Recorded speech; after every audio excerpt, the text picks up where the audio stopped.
Greetings, Darklings, from across the interweb. It is once again I, the Duchess, Precious Ken, and I have a very special news bulletin update interview for the podcast today. I am joined by none other than Martin Atkins of many bands. I could list them all day, Pigface, but I don't think I'm going to do the usual introduction thing that I do, because if you don't know about Martin, then I'm not sure how you found us. So Martin, welcome to the show. Thanks. How are you doing? I'm really good. I got done with work. We've got this interview and lots of exciting things coming up. But I want to take a moment to talk to you because you're doing something special in Chicago coming up here that I want to give you a chance to talk about and share because of Charles Levi. And can you tell me a little bit about Charles's story rather than yours and some of the projects he's been involved in with you, and a little bit about what's happened recently?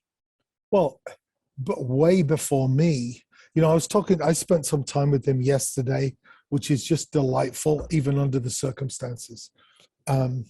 He was talking about, oh my goodness, what was the name of this band? And he didn't remember. I was like, Thrill Kill. It's like, no, like Fractured Pieces or some kind of like shit name for a band, really, to be honest.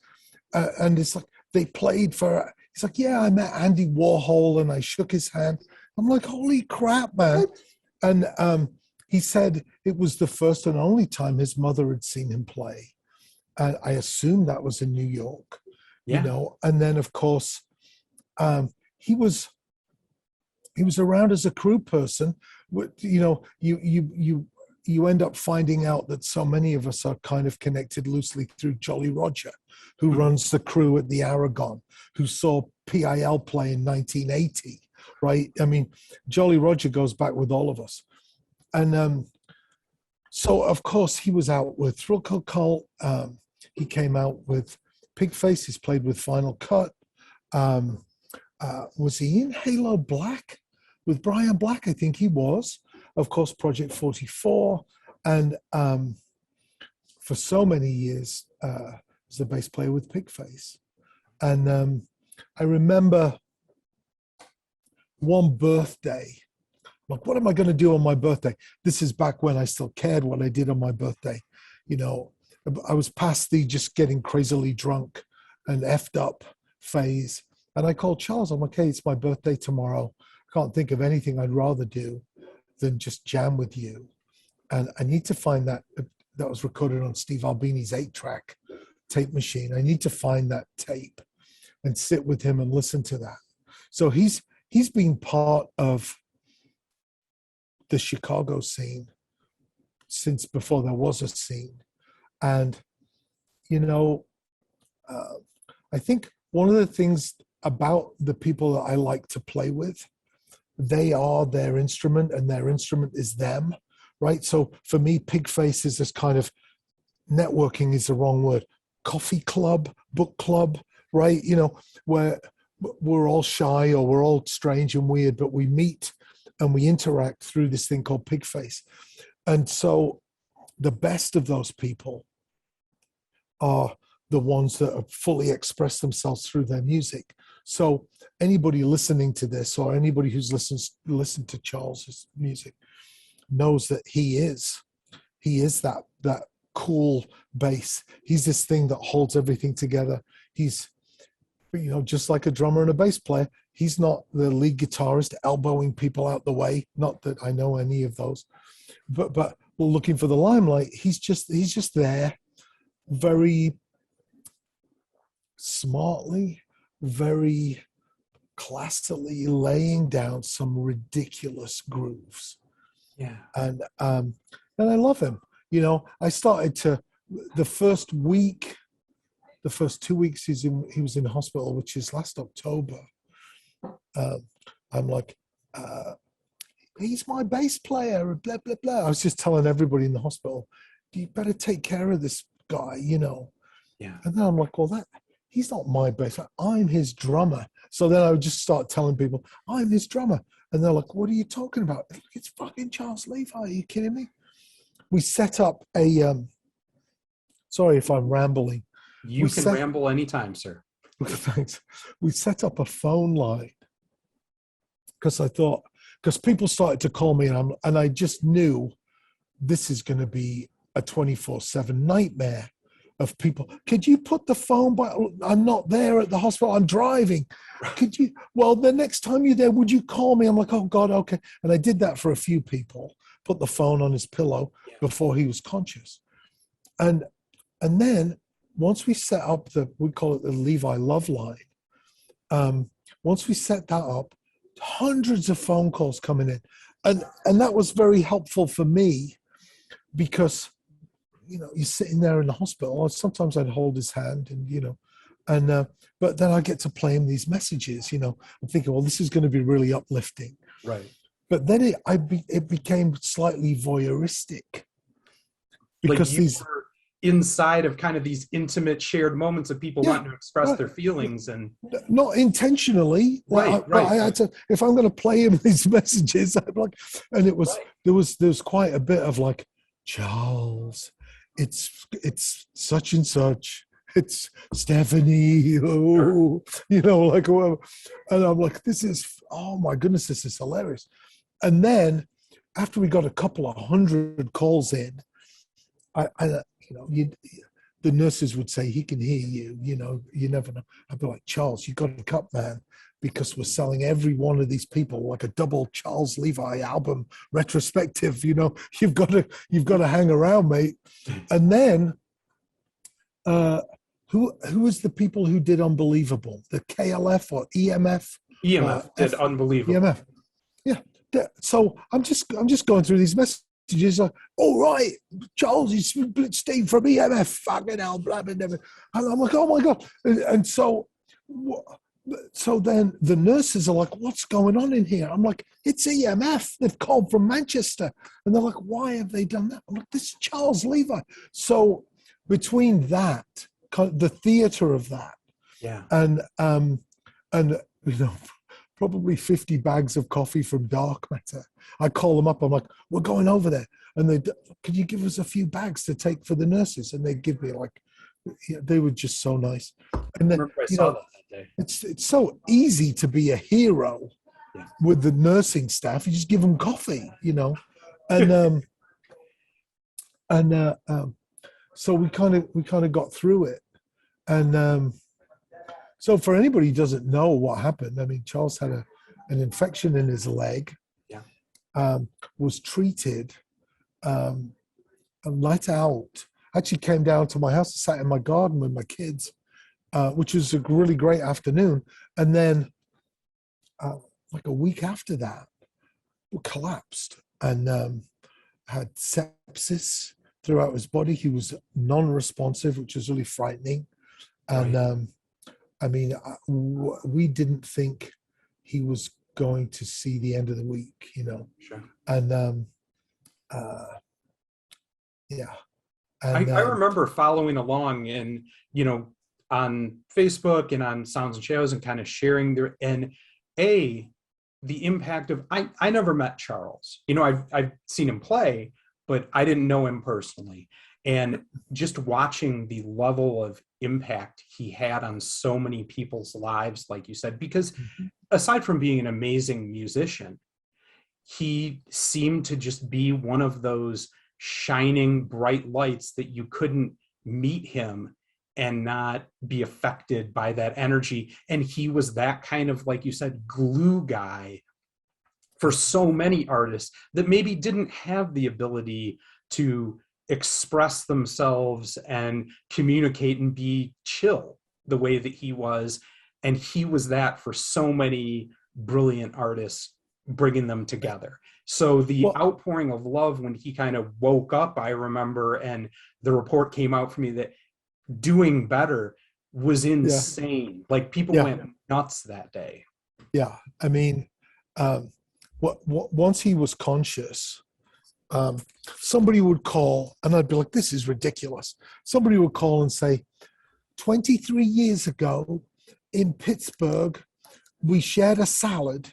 And he was like, oh yeah, you know, and like he was like, oh, I remember Thousand that. Island And, dressing, tomatoes and crude. I yeah, remember. I Yeah. mean, it's and people and that was a thread. I mean, what a privilege to sit and listen to all these messages because people were like, I came to see you again, and you know how people are. You think, well, I got along with Charles that one day, but it was a weird, strange afternoon, and maybe I'm just imagining it, and he won't remember me, and blah blah blah. And it's like, and I was down the front of the stage, and you pointed at me from on stage and waved, and I'll never forget. I mean, just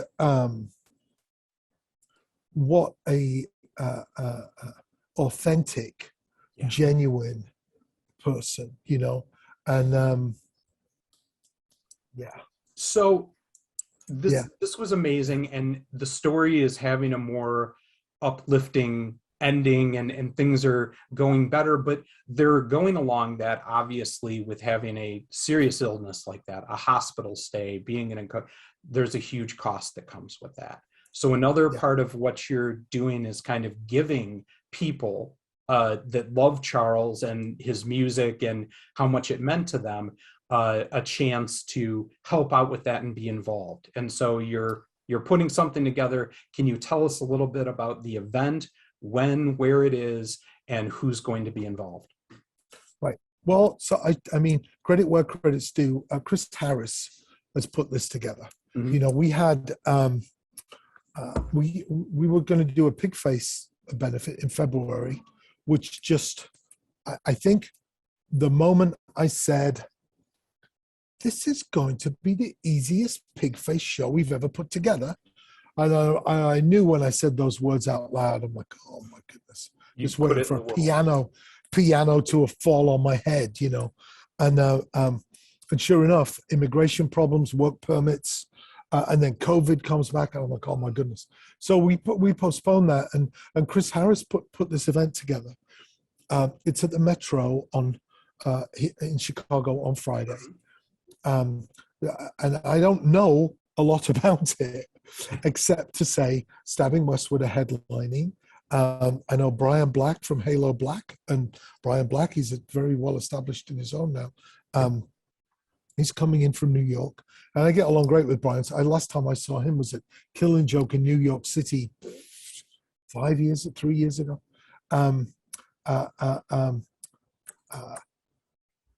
Tony Srock from Final Cut is coming in. Members of Ministry will be creating like a backing band. Of course, Project 44 will be playing. And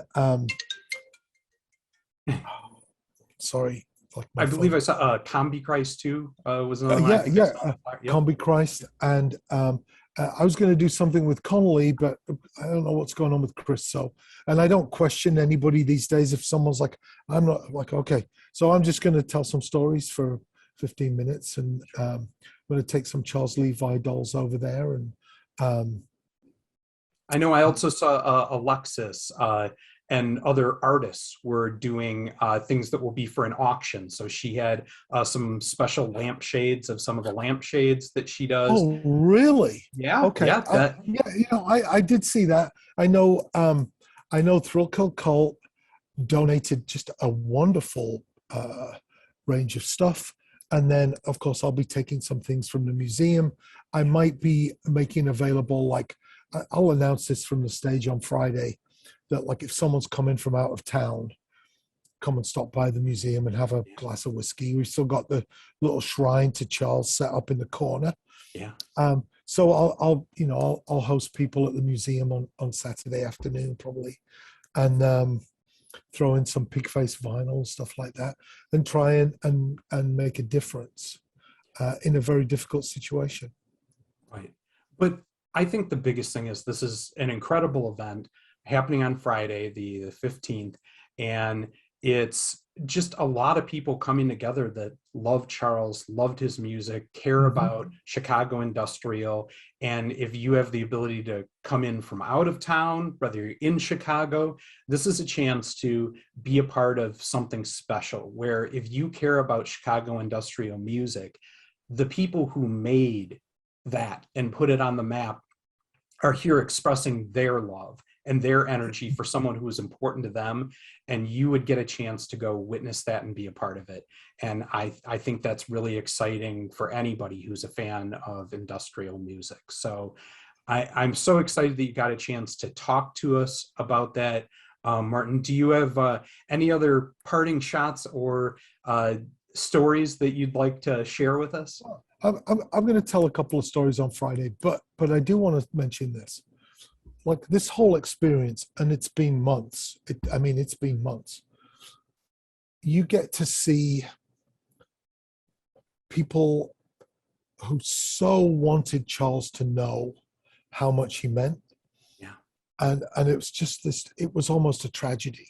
And you know, right now it isn't, you know, but it's changed. Like I was like babbling like a fool. I was on Facebook with Pete Jones, who played bass in Public Image Limited, and my band Brian Brain in the 80s. I'm like, I love you, man. And I think he was just like, what's going on? But to anybody that's listening, just take the opportunity while you can. It doesn't have to be somebody on stage or a musician. You never know. You never know. Tell somebody like, hey, you know, I really appreciate that. Thank you for doing that.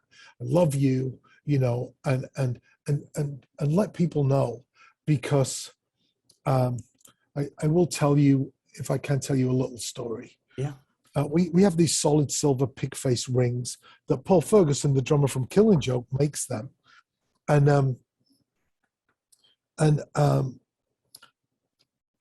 well, like I want to say 3 months ago, the ring I ordered for Charles arrived, and I took it over to the hospital. I'm like, here we go, you know, and it didn't fit.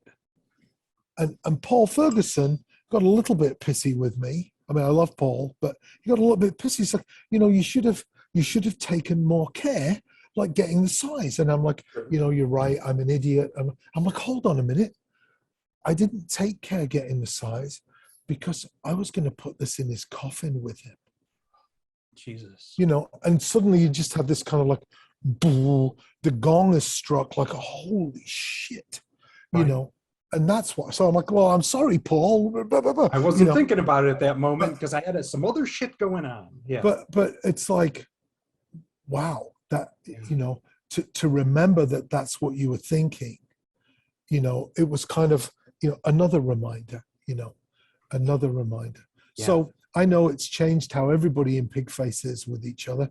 I mean, that changed with Bill Rieflin and William Tucker and Paul Raven. Everybody all the time is like, hey, love you, man. And I think, you know, everybody could use a bit of that. I couldn't agree more. Again, you're right. I mean, you never know. And the fact that this story, you know, can still have a happy ending and people can get together and do just what you said, share in that, be around each other and remind each other why this scene is special, and that you can still care about each other and lift each other and help someone that's an important part of it to get back on his feet, you know, and so I'm really excited that you had the chance to share that with us, Martin. And thank you. I appreciate it. I can't wait to have you back when we can talk about Pigface and some other things that you have going on. But it was important we got this done and you got a chance to share this and get the word out. And I hope that it's a huge turnout on Friday, and that a lot of people are going looking for Charles's music, looking for opportunities to hear him and help him by picking up new music they didn't have before that he's done. So right, and just one last thing. Sure. If anybody's listening to this and going, I love Charles, blah blah blah, I can't afford to go, just send me MarTeEEEN Martin on Twitter. You know, send me a message. I'll get you in, or if you pay to get in, I'll buy you a drink or whatever. Like, let's not let money get in the way of love, you know. We'll make sure to have that links to the show, you know, flyers so you can see the times and dates and everybody playing. We'll have that there. Again, Martin, thank you so much for joining. This has been Thank you. special news update of Sounds and Shadows. And for all of you out there in interweb land, keep it dark. See you. Thank you. Suck, suck, suck.